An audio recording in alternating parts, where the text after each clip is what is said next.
அஸ்ஸலாமு அலைக்கும் வலைக்கும் அஸ்ஸலாம் வரஹ்மத்துல்லாஹி வபரகாத்துஹு. பிஸ்மில்லாஹிர் ரஹ்மானிர் ரஹீம். அழைப்பு பணியின் போது நம்முடைய பணி என்ன, பொறுப்புகள் யாவை என்பதனை நன்கு நாம் உணர்ந்து கொள்ள வேண்டும்.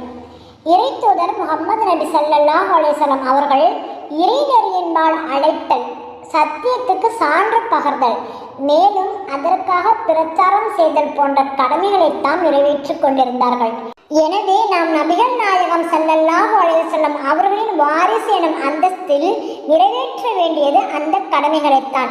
இந்த பணி புரிவதில் அன்னநபி நாயகம் ஸல்லல்லாஹு அலைஹி வஸல்லம் அவர்களுக்கு இருந்த துடிப்பும் அக்கறையும் மிகவும் சிறப்பானதாகவே இருந்தது. எனவே அத்தகைய துடிப்பையும் ஆர்வத்தையும் இப்பணிக்காக நமக்குள் நாம் தோற்றுவித்துக் கொள்ள வேண்டும். திருமறை கூறுகிறது, அவன் இறைவன் தனது பணிக்காக உங்களை தேர்ந்தெடுத்துள்ளான். மேலும் அவன் தீனில், வாழ்க்கை நெறியில் உங்களுக்கு எவ்வித சிரமத்தையும் வைத்து விடவில்லை. உங்கள் தந்தை இப்ராஹிமின் மார்க்கத்தில் நிலைத்திருங்கள். அல்லாஹ் உங்களுக்கு முஸ்லிம்கள் என்றுதான் முன்பும் பெயர் சூட்டி இருந்தான். இதிலும் குர்ஆனிலும் உங்களுக்கு இதே பெயர்தான். தூதர் உங்கள் மீது சான்று வழங்குபவராகவும் நீங்கள் மக்கள் மீது சான்று வழங்குபவராகவும் திகழ வேண்டும் என்பதற்காக. திருக்குர்ஆன் 22:78. அதாவது முஸ்லிம் சமுதாயம் முழுவதும் முஹம்மது நபி ஸல்லல்லாஹு அலைஹி வஸல்லம் அவர்களின் வாரிசுகளாவர். இறைத்தூதர் முஹம்மது நபி ஸல்லல்லாஹு அலைஹி வஸல்லம் அவர்கள் நிறைவேற்றிய பணிகளையே இந்த சமுதாயம் நிறைவேற்றியாக வேண்டும். நபிகள் நாயகம் ஸல்லல்லாஹு அலைஹி வஸல்லம் அவர்கள் இரவும் பகலுமாக தம்முடைய சொல் மற்றும் நடத்தை மூலமாக மக்கள் அனைவருக்கும் தம் இறை நெறியை தெளிவுபடுத்தும் கடமையை செவ்வனே செய்து முடித்தார்கள். முற்றிலும் அதுபோலவே அவரை பின்பற்றும் சமுதாயத்துக்கும் உலக மக்கள் முன்பாக தீன், இறை நெறியை தெளிவாக்குவதே கடமையாகும். இன்னும் சத்திய நெறிக்கேற்ப சிறந்த முன்னுதாரணமாக வாழ்ந்து பிற சமுதாய மக்களை தம் நடத்தையால் இஸ்லாத்தின்பால் கவர்ந்திழுப்பதும் அந்த கடமையின் தேட்டமாகும். நம்முடைய உண்மையான இந்த அந்தஸ்தை மனதில் நிலைநிறுத்தி நம்முடைய வாழ்க்கையை முழுக்க இஸ்லாமிய வார்ப்பில் வார்த்தெடுக்க வேண்டும். பிறகு அந்த நிலையிலேயே நிலைத்திருக்க தொடர்ந்து நாம் முயற்சி மேற்கொள்ள வேண்டும். உலகில் உள்ள பல சமூகங்கள் போன்று நாம் ஒரு சமூகம் அல்ல, மாறாக வல்ல இறைவன் நமக்கு ஒரு சிறப்பான அந்தஸ்தை வழங்கியுள்ளான். உலக சமுதாயங்கள் அனைத்துக்கும் வழிகாட்டும் பொறுப்பில் நம்மை அமர்த்தியுள்ளான். எனவே தீவிரமாக நாம் எல்லை கடந்து செயல்படக்கூடாது. அதே சமயம் செயல்படாமலேயே முடங்கி இருக்கவும் கூடாது.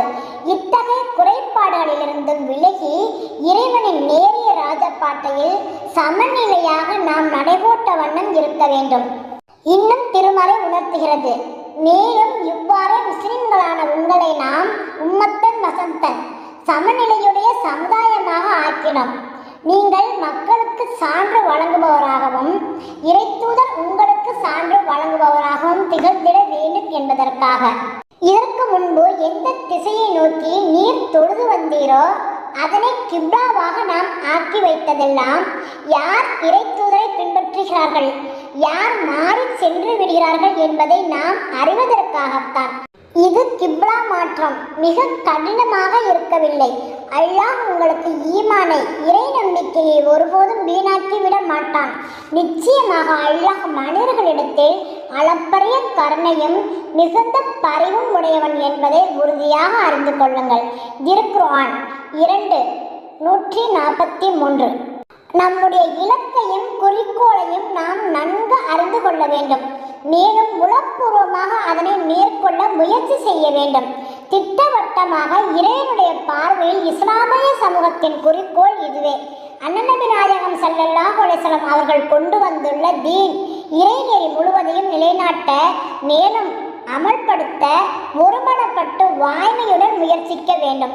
அன்னநபி நாயகம் ஸல்லல்லாஹு அலைஹி வஸல்லம் அவர்கள் கொள்கை, கோட்பாடு, வழிபாடுகள், ஒழுக்கம், சமூகவியல், பொருளாதாரம், அரசியல் ஆகிய வாழ்வின் ஒவ்வொரு துறை பற்றியும் இறை வழிகாட்டுதலுக்கேற்ப அறிவுரைகள் அருளியுள்ளார்கள். அன்னநபி நாயகம் ஸல்லல்லாஹு அலைஹி வஸல்லம் அவர்கள் தம் வாழ்நாளில் இந்த இறைநெறி பற்றிய விவரங்கள் முழுவதையும் விளக்கினார்கள். அவர்கள் கொள்கை கோட்பாடு ஒழுக்க போதனைகளும் அளித்தார்கள். வழிபாட்டின் வழிமுறைகளையும் கற்றுத்தந்தார்கள். இறைநெறியின் அடிப்படையில் சமுதாயத்தை நிர்மாணித்து காண்பித்தார்கள். மனித வாழ்வை செம்மைப்படுத்தி அதன் அனைத்து துறைகளையும் ஒன்றிணைத்து நன்மை பாக்கியங்கள் கொண்டதாக விளங்கும் அரசையும் நிலைநாட்டினார்கள். அல்ஹம்துலில்லாஹ்.